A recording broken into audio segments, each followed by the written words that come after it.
살아가는 여러분 한 주간도 평안하게 잘 보내셨나요? 새해에 들어서 2025년도 두 번째 주일을 맞이하고 있습니다. 이 두 번째 주일을 맞이하면서 오늘 이 순간까지 우리가 얼마만큼 주님과 함께 동행하는 시간을 가졌는지 모르겠습니다. 25년 우리가 2025년을 주님과 동행하는 소중한 해로 만든다라고 하는 것은 우리들에게 있어서 무엇보다도 중요한 것이 아닌가 싶습니다. 주의 성령이 우리와 함께 하시고 우리들의 삶을 이끌어주는 그런 소중한 2025년을 만든다면 우리들의 삶은 사회 속에 수없이 많은 혼란이 있지만 그 혼란 속에서도 가장 지혜롭게 또 하나님의 은혜 안에 살아갈 수 있는 소중한 한 해가 될 줄로 믿습니다. 이 시간도 우리 함께 기도하면서 주님 앞에 온라인으로 예배를 드리도록 하겠습니다. 기도합시다. 우리 주님 감사합니다. 주님 앞에 나옵니다. 이 시간도 주의 성령이여 우리 가운데 임재하셔서 우리 한 사람 한 사람 가운데 좌정하시고 우리의 삶을 인도하소서. 이 시간도 우리 예배를 받으소서. 주님 이름으로 기도드립니다.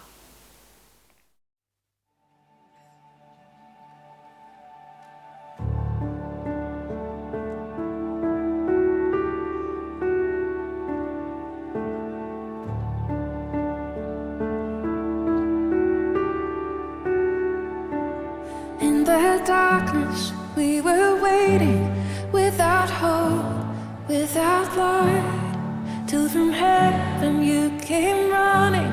There was mercy in your eyes, to fulfill the law and prophets. To a virgin came the word, from a throne of endless glory to a cradle in the dirt.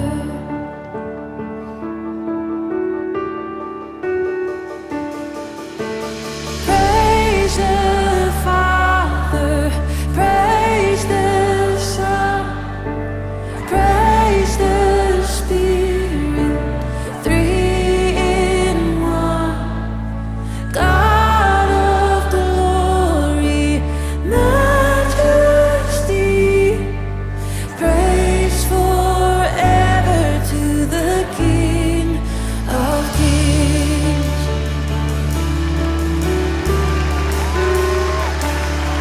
To reveal the kingdom coming and to reconcile the lost, to redeem the whole creation.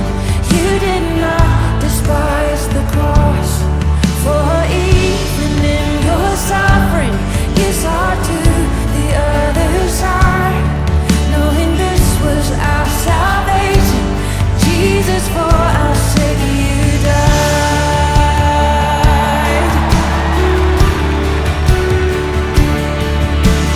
Praise the Father, praise the Son, praise the Spirit, three in one. God of glory, majesty, praise forever to the King of Kings. And the moment that you rose, all of heaven held its breath. So what? And the dead rose from their tombs, and the angels stood in awe, for the souls of all who'd come to the Father are restored. And the Church of Christ was born. Then the Spirit lit the flame. Now this gospel truth of old shall not kneel, shall not faint. By His blood and in His name, in His freedom.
요한복음 강의 102번째 시간입니다. 요한복음 14장 25절 26절 말씀 우리 함께 나누도록 하겠습니다. 내가 아직 너희와 함께 있어서 이 말을 너희에게 하였거니와 보혜사 곧 아버지께서 내 이름으로 보내실 성령 그가 너희에게 모든 것을 가르치시고 내가 너희에게 말한 모든 것을 생각나게 하시리라. 오늘 이 말씀을 우리는 보면서 참 많은 생각들을 갖습니다. 우리가 예수님 앞에 살아가면서 예수 그리스도의 제자로서 살아가면서 주님은 우리에게 많은 것으로 가르치셨습니다. 지금은 예수님께서 우리에게 성경을 통해서 가르치고 계시지만은 예수님의 제자들은 직접적인 예수님의 가르침을 받아들였습니다. 예수님께서 내가 너희를 사랑한 것처럼 너희도 서로 사랑하라. 이것이 바로 최고의 계명이라고 하는 사실을 제자들에게 일러 주셨습니다. 주님께서 우리를 사랑하는 그 사랑이 얼마만큼의 사랑이었는가 하는 것을 우리는 생각해 보면 그 사랑은 우리가 어떤 것으로도 측량할 수 없는 사랑이었습니다. 주님이 사랑한다라고 하는 사랑을 예수님의 제자들이라고 해서 다 이해했었느냐? 당시에 십자가에 못 박혀 돌아가시고 그가 부활하셔서 승천하시고 그리고 성령의 충만함을 입었을 때서 그때서 깨닫게 되고 이해가 됐었던 제자들의 모습을 우리는 보게 되는 것입니다. 우리가 성경을 통해서 보게 되는 이러한 제자들의 모습은 어떻게 보면 한편에서는 굉장히 안타깝지요. 지금 이 순간에 예수님께서 직접 그의 제자들에게 말씀을 하시면서 가르치시고 계시고 그들에게 서로 사랑할 것을 권면하고 계시고 내가 너희를 사랑한 것처럼 사랑하라고 하는 이 말씀을 주고 계시는데 제자들은 정녕 이해하지 못하고 있었다라고 하는 사실인 것입니다. 이런 사실들을 보게 되면은 예수님의 제자들로서 얼마나 당황스럽겠어요? 이제 예수님께서 이 말씀을 하시고 떠나셔야 될 때가 가까웠다 이 말이에요. 내가 잠시밖에 너희와 함께 할 수 없다. 이 말씀을 하신 것이죠. 제자들에게 이 사랑의 계명을 주시면서 새 계명을 주시면서 제자들에게 서로 사랑할 것을 말씀하셨습니다만 제자들로서는 당황스럽게 그지없습니다. 도대체 우리를 얼마만큼 사랑하시는지 그 자체도 지금 깨닫지 못하고 있기 때문이었다라고 하는 사실인 것입니다. 그들에게 오늘 주님께서는 내가 아직 너희와 함께 있어서 이 말을 너희에게 어떤 말씀을 하셨어요? 23절을 보니까 예수님께서 가라사대 사람이 나를 사랑하면 내 말을 지키리니 사람이 나를 사랑하면 내 말을 지키리니 내 아버지께서 저를 사랑하실 것이요 우리가 저에게 와서 거처를 저와 함께 하리라 라는 성령으로 임재하셔서 함께 하시리라고 하는 말씀을 그들에게 들려주고 있습니다. 예수님의 제자들로서는 진실로 주님이 자신들에게 말씀하고 있는 이 말씀을 어떻게 이해를 할 수 있을까요? 정말 주님을 사랑한다면 사람이 나를 사랑하면 내 말을 지킬 것이다. Keep my word라고 말씀하고 내 아버지께서 저를 그러면 사랑하실 것이다. 그러면 아버지와 성령께서 예수 그리스도와 성령께서 함께 하시겠다는 약속을 주고 계시는데 도무지 무슨 말인지 제자들로서는 이해가 되지 않았던 사실을 우리가 보게 되지요.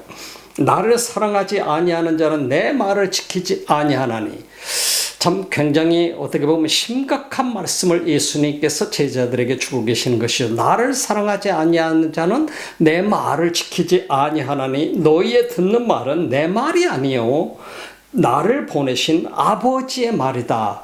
나를 사랑하지 않는 자, 그 말은 그 사람은 내 말을 지키지 않을 것이다. 나를 사랑하지 주님을 사랑하지 않는 사람이 어떻게 주의 말씀을 지킬 수 있으며 주를 사랑하지 않는 사람이 어떻게 하나님을 사랑할 수 있으며 하나님의 말씀을 지킬 수 있단 말인가? 예수님은 이 말씀을 하시면서 제자들에게 경고의 말씀을 주고 계신 것을 보게 됩니다.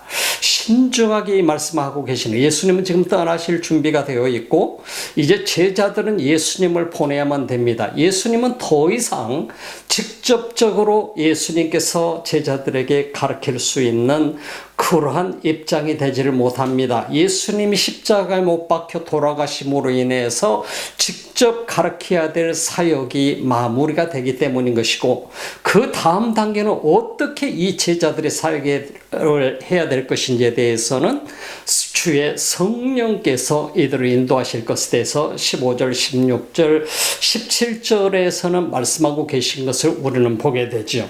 오늘 성경 속에 보니까 내가 아직 너희와 함께 있어서 이 말을 너에게 하고 있다.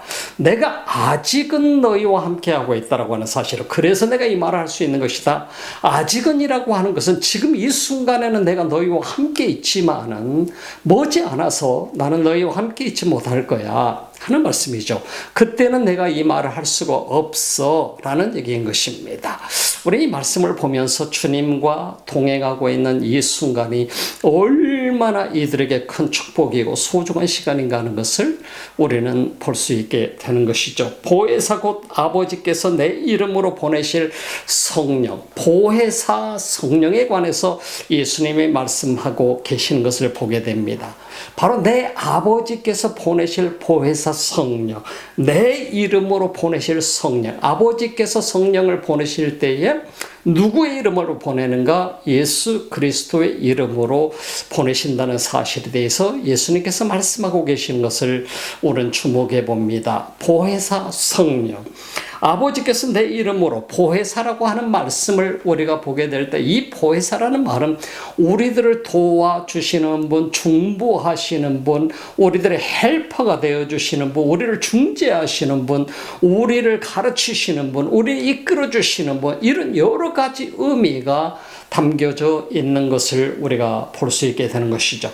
그래서 보혜사 곧 성령이라고 하는 사실을 얘기하고 있습니다. 아버지께서 내 이름으로 보내실 성령이다. 하나님 아버지께서 보혜사 성령을 보내실 때는 예수 그리스도의 이름으로 보내실 거다라고 하는 사실에 대해서 말씀하고 있는 것을 보게 되지요. 그가 너희에게 모든 것을 가르치실 것이다. 보혜사 성령께서 너희에게 모든 것을, 나는 너희와 잠시 동안 있지만은, 지금 너희와 함께 있어서 내가 너희를 가르칠 수 있지만은, 그러나 얼마 후에는 보혜사 곧 아버지께서 내 이름으로 보내실 그 성령께서 너희에게 모든 것을 가르치실 것이다 하는 사실에 대해서 말씀을 하고 있는 것. 성령께서 어떻게 가르치셔요? 영이시는데. 예수님은 직접 육신을 입고 이 땅에 오셔서 육체를 입으신 예수님은 제자들을 훈련하고 제자들을 가르칠 수 있었어요. 근데 성령께서 영이신데 그 영은 어떻게 우리를 가르칠 수 있다는 말이에요. 도무지 알 수 없는 얘기였습니다.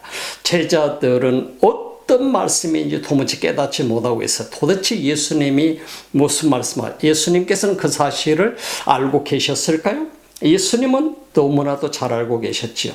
제자들이 이해하지 못하고 깨닫지 못하고 이 말씀을 전혀 알지 못하고 있는 제자들의 삶을 우리가 볼 수 있죠. 지금까지 예수님은 가르치고 있어요.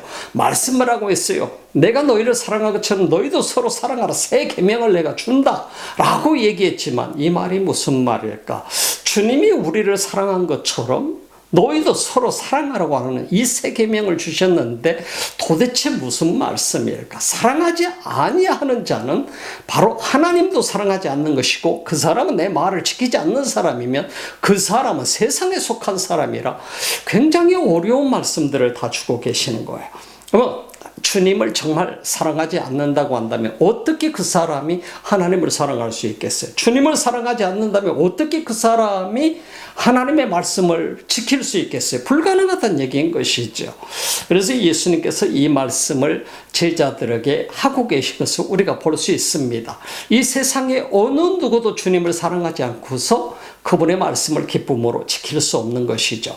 이것이 바로 주님이 하는 말씀이에요. 주님의 말씀을 지키는 자라야만 그 사람은 곧 이 주님의 말씀은 이 아버지께로 오신 말씀이기 때문에, 아버지께서 주신 말씀이기 때문에 아버지의 말씀을 지키는 것이 된다. 나를 사랑하는 자는 곧 아버지를 사랑하는 자다 하는 사실에 대해서 말씀하면서 보혜사 성령께서, 너희를 돕는 그 헬퍼가 되시는 성령께서 너에게 오셔서 너희를 가르치리라 가르친다라고 하는 이 의미를 제대로 깨닫지 못하는 제자들에게 주님은 그들에게 이해할 수 있도록 말씀을 해 주신 것이죠. 지금은 너희가 알지 못하겠지만 성령이 너희 가운데 오시게 되면 너희가 알게 될 거야. 주님은 너무나도 잘 알고 계셨던 것입니다. 그렇다고 한다면 예수님께서 바로 예수 그리스도의 이름으로 하나님께서 아버지께서 보내실 보혜사 성령이 우리를 가르치신다고 하셨는데, 그렇다고 한다면 우리가 성령을 받지 못하게 되면 우리는 가르침을 받을 수 없다는 얘기가 되는 것이죠. 여러분 생각해 봅시다. 이 세상에 아무리 성경 공부를 많이 하고 성경에 관한 지식을 많이 가지고 있고 신학을 공부를 하고 그랬을지라도, 신학대학을 가서 신학의 전문가가 되었을지라도 그 사람이 성령을 받지 못하면 성령의 가르침을 받을 수가 없어요.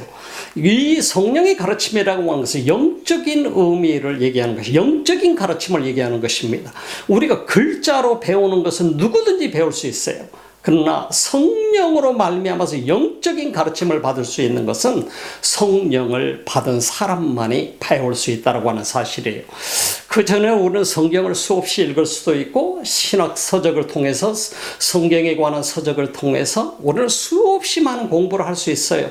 오늘날 얘기로 한다면 유튜브를 통해서 얼마든지 우리는 성경에 관한 얘기를 들을 수가 있고, 그런다고 해서 우리가 성령에 취해 있을 수 있고 성령을 받을 수 있겠고 성령의 가르침을 받을 수 있느냐? 아니다고 하는 얘기인 것입니다. 성령의 가르침을 받을 수 있는 사람은 주의 성령의 임재를 받은 사람이에요. 성령을 받은 사람만이 성령의 가르침을 받을 수 있다는 얘기예요. 성령의 가르침이 무엇인가요? 주님의 말씀은, 주님께서 우리에게 말씀하셔도 지금 제자들은 깨닫지 못하고 있잖아요. 무슨 얘기인지 알지 못하고 있고 당황하고 있어요. 예수님이 가신다고 하니까 어디로 가십니까? 우리가 가는 곳을 따라가겠습니다.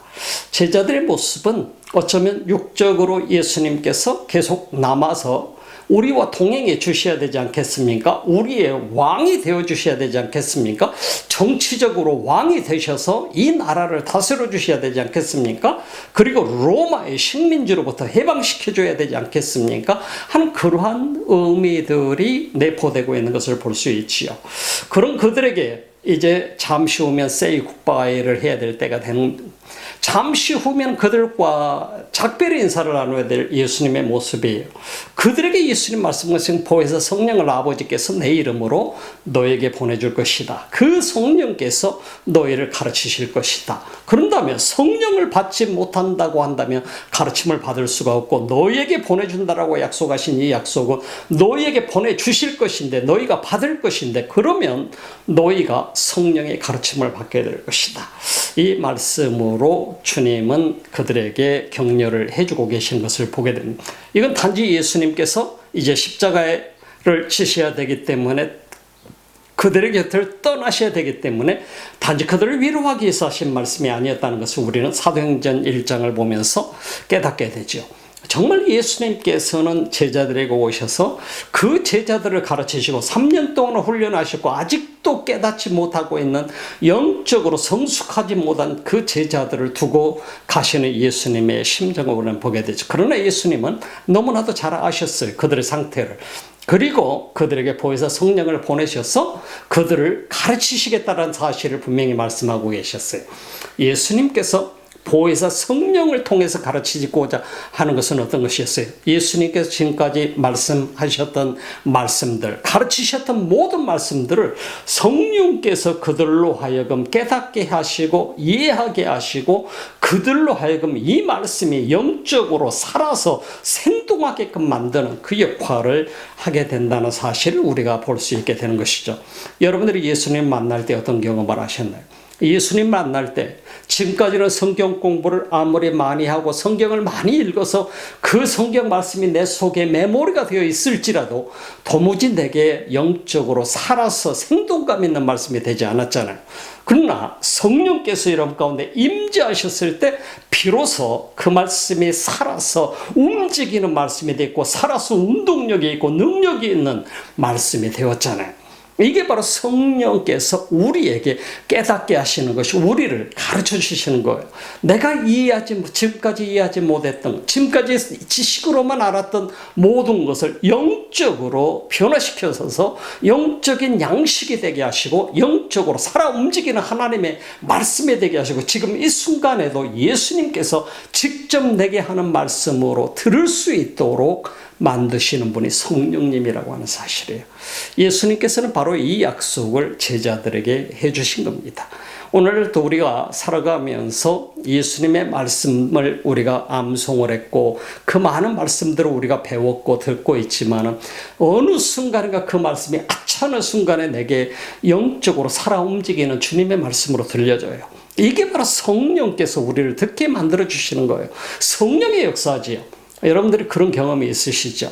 여러분 어떤 경험을 해보셨나요? 여러분 삶 속에 어느 날인가 굉장히 혼란스럽고 힘든 상황 속에서 여러분들에게 어떤 성경 말씀을 주셨을 그 말씀이 주님이 주시는 말씀으로 깨달아지던가요?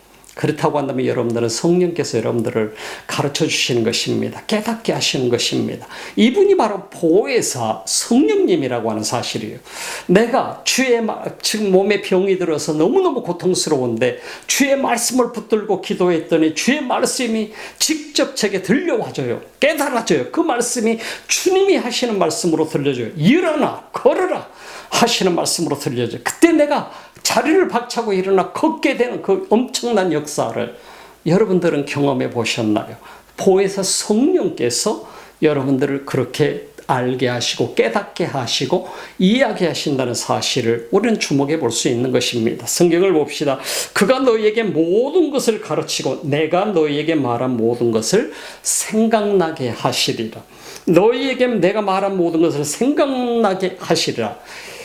이 말씀은 어떤 말씀이냐면 이 히포멤네스크라고 하는 이 성경 원어, 헬라어 원어 성경 히포멤네스크라고 하는 이 말씀의 의미를 우리는 한번 생각나게 한다. 성령께서 우리로 하여금 생각나게 하신다. 내가 너에게 말한 모든 것을 내가 기억력이 약해가지고 기억이 안 났던 것을 생각나게 한다. 그런 의미로 주로 생각이 나겠지요. 우리가 이 히포멤네스크라고 하는 이 헬라어 원어 성경에서 말씀하고 있는 이 원어 의미는 어떻게 보면 일반적으로 대부분 사람들이 기억 안 난 것을 기억나게 만들었어요. 이것을 기억이 난다, 생각나게 한다라고 하는 히포멤네스크라고 하는 헬라어 원어에서 말씀합니다만, 그러나 오늘 이 본문 속에 말씀하고 있는 내용은 내가 잃어버렸던 기억을 되찾는다라고 하는 의미가 아니라 주님이 말씀하셨던 그 말씀을 깨달아 알게 만드신다라고 하는 의미를 주는 것입니다. 지금까지 예수님께서 그들에게 많은 말씀을 줬지만 많은 것을 잃어버리고 말았어요. 그러나 그들로 하여금 성령께서 도우셔서 주님이 그들에게 말씀하셨던 그 말씀을 살아서 지금 이 순간에도 성령께서 직접 깨닫게 하시고 이야기하시고 그 말씀이 내 속에 들어와서 생동감 있게 살아있게 만드는 거예요. 영적으로 살아있게 만드는 거예요. 그래서 이게 바로 우리 믿음을 성장시키고 내 삶에 힘을 주고 능력을 주는 역할을 하게 되는 이런 과정들을 우리가 볼 수 있게 되는 것입니다. 그래서 성령의 역할은 우리가 상상할 수 없는, 사람마다 다 그 경험은 다를 것입니다. 성령의 역할은 많은 부분 속에서 다르게 나타나기도 하지요. 그러나 예수님께서 분명히 이 성령을 보내시는 분 누구냐? 아버지다. 아버지께서 예수 그리스도의 이름으로 보내게 되시는 분이 성령님인데 그분이 우리를 가르치실 것이다. 말씀을 기억나게 하셔서 히포밈네스크 헬라어 원어 성경에서 말씀하고 있는 이 말씀처럼 내가 그 말씀을 기억나게 하셔서 생각나게 하셔서 나의 기억을 되찾게 하셔서 그 말씀이 내게 살아서 움직이게 하는, 잃어버렸던 의미를 깨닫게 되고 그 의미가 내게 능력이 되고 살이 되고 피가 되게 되는, 영적으로 그러한 역할을 하게 만들 것이다라고 하는 사실을 우리에게 말씀하고 있는 것입니다. 이처럼 이 성령의 역사는 우리들의 삶에 있어서 어마어마하게 중요한 것이에요. 그래서 주님을 어떻게 우리가 주님을 사랑하는가, 어떻게 아버지를 사랑하는가, 우리가 어떻게 다른 사람들을 사랑할 수 있는가, 지금 내가 핍박 속에 있고 어려움 속에 있을 때 내가 어떻게 이 복음을 가지고 전할 수 있는가, 불가능한 일이었어요, 제자들에게는. 그래서 예수님께서는 부활하셔서 승천하시기 전에, 마지막 승천하시기 전에 40일 동안 계시다가 제자들이 당부하셨잖아요. 사도행전 1장 4절 5절 속에서 보게 되면 예루살렘 떠나지 말라고 당부하신 거예요. 왜? 열심을 가지고, 그래 내가 부활해서 승천하였으니까 너희들이 가서 복음을 전하려고 할 거야. 그러나 불가능해.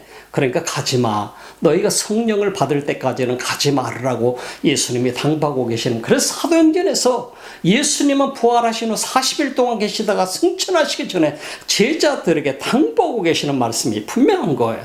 성령을 받기 전까지는 절대로 예루살렘을 떠나지 말거라. 너희가 그 성령을 기다리라고 말씀하고, 받고 나면은 너희가 능력을 입게 될 거야. You receive the power라고 하는 말씀. When the Holy Spirit comes upon you, 성령이 너희에게 임재하시게 될 때, 그때 then you will be my witness라고 해요. 그래서 네가 나의 증인이 될 거다. 참 우리가 너무나 잘 아는 말씀이지만 성령이 우리 가운데 임재하게 될 때 능력을 받게 돼요. 주님의 말씀이 우리 속에서 살아나게 되죠. 주님이 지금까지 하신 말씀이 내가 너희를 사랑한 것처럼 너희도 서로 사랑하라고 하는 말씀이 도무지 깨달아지지 않았지만 그 말씀이 살아서 움직이는 말씀이 되게끔 만들어 주셨어요. 이것이 바로 성령이 하시는 일이라고 하는 사실인 것입니다. 오늘 여러분들이 이 땅을 살아가면서 내가 내 힘으로 열심히 해봐야 되겠다, 노력하고 작정한다고 해서 되어지던 걸 작심삼일로 끝나버릴 수 있잖아요. 그러나 예수님께서 아버지께서 예수 그리스도의 이름으로 보내신 그 성령이 여러분 가운데 임재하시면 여러분의 삶이 바뀌어져요. 뒤집어져요. 그리고 주님께서 나를 인도하시게 될, 주의 성령이 나를 이끌어 주시게 될 때에 우리는 능력 있는 삶을 살아가게 되죠. 능력이 우리 가운데 임재하게 되면은 우리는 이전에 도무지 경험할 수 없었던 영적인 세계를 경험할 수 있게 돼요. 그 영적인 삶을 살아가게, 주와 동행하는 삶을 살아갈 수 있게 되는 거예요. 이게 바로 능력 있는 삶이에요. 오늘 예수님께서 십자가에 못 박히시기 전에 제자들에게 지금 말씀하고 계시는 이 모든 말씀들, 정말 주님을 사랑하는 사람이라고 한다면 너희가 내 말을 지킬 것이야. 지킨다라고 하는 말 자체도 어떤 말인지, 우리가 어떻게 지켜야 될지 깨닫지 못했던 제자들에게 네가 나를 사랑하게 된다고 한다면, 사랑한다면 너희가 내 말을 지킬 거다. 반드시. 그렇게 했지만은 성령을 받기 전까지는 아직도 깨닫지 못했잖아요. 십자가에 못 박혀 돌아가시게 될 때는 이제 다 끝났구나 생각했지 않습니까? 이제 다 끝났구나. 주님은 가셔버렸어. 이제 고기나 잡으러 가자가 됐잖아요. 이처럼 예수님께서 십자가에 못 박혀 돌아가시는 것은 제자들에게 모든 것이 이제 끝났다라고 하는 생각으로 결론을 맺게 만듭니다. 그러나 부활하신 주님이 그들에게 오셔서 다시 그들을 만나주시지 않습니까? 새롭게 다시 한번 레스토어 해주는 것이는, 회복시켜주시는 과정 속에 들어가잖아요. 그리고 나서 마지막 승천하시기 전에 당부하셨던 말씀은 성령을 받을 것을 당부하셨잖아요. 이처럼 오늘 우리가 이 세상을 살아가면서 그리스도인으로 살아가지만 주님께서는 우리에게, 믿는 자에게 반드시 약속하시고 계신 것이 있어요. 주님의 제자들에게 반드시 약속하는 게 있어요. 그것은 아버지께서 내 이름으로 성령을 너에게 보내주실 거야. 그 성령이 너희를 가르치실 거야. 그리고 그 성령이 너희로 하여금 말씀을 생각나게 하고 기억나게 하고 이해하게 되고 그 말씀이 깨달아지게 하실 거야. 그분이 바로 보혜사 성령님이야. 성령님을 소개하고, 그리고 예수님은 십자가를 향해서 가시게 되는 과정으로 보게 되는 것입니다. 사랑하는 여러분, 신앙생활을 우리가 얼마나 오래 했느냐가 중요한 것이 아닙니다. 오늘 지금 이 순간 내가 지금까지 한 번도 성령의 능력을 경험하지 못했다고 한다면 우리는 그 성령의 능력을 받기 위해서 주님 앞에 많은 시간을 투자해야 될 것입니다. 기도해야 될 것입니다. 왜냐하면 우리는 사도행전에서 예수님 말씀하신 것처럼 12명의 제자, 11명의 제자가 남았지만 그리고 120명의 성도들이 함께 기도하며 보혜사 성령님이 언제 오실 줄도 모르고 기도하고 있었잖아요. 그들이 성령의 능력을 받게 됐잖아요. 이 어마어마한 과정을 겪습니다. 여러분들과 저 모두가 마찬가지입니다. 능력 있는 삶을 사는 유일한 비결은 우리가 예수 그리스도를 확실하게 믿을 때 아버지께서 예수 그리스도 이름으로 보내주시는 보혜사 성령님을 우리 속에 임재하게 되는 것입니다. 성령의 충만함을 받게 될 때 우리 삶은 어마어마한 변화. 2025년도 주의 성령이 여러분 가운데 함께 하시고 임재하는 그런 축복의 해가 되시기를 주님의 이름으로 축복합니다. 기도드리겠습니다. 우리 주님 감사합니다. 이 소중한 시간에 우리가 함께 다시 한번 머리 숙입니다. 우리가 동행하신 주님, 동행하시는 성령님 감사합니다. 우리로 하여금 다시 한번 충만케 하소서. 우리 삶에 능력 있는 삶이 되게 하소서. 이 시간도 예배를 드리며 귀한 예물을 드리는 주님의 사람들이 있습니다. 우리 주님 받으시고 우리 주님께서 사랑하는 귀한 손길들 위에 넘치는 은혜로 채우소서. 부족함 없는 주님의 손길이 저들 가운데 함께 하시고 저들로 하여금 영적으로 가장 행복한 삶을 살 수 있도록 주님께서 축복하소서. 이제는 우리 주 예수 그리스도의 은혜와 하나님 아버지의 직하신 사랑하심과 오늘 이 순간에도 우리에게 보내주신 보혜사 성령님의 감동, 감화, 교통하시고 충만하신 역사가 오늘도 주님 앞에 예배하는 주님의 사람들 머리 위에 그리고 이 지구촌 곳곳에서 주님을 예배하는 민족들 머리 위에 지금부터 영원토록 함께 하시기를 간절히 축원하옵나이다.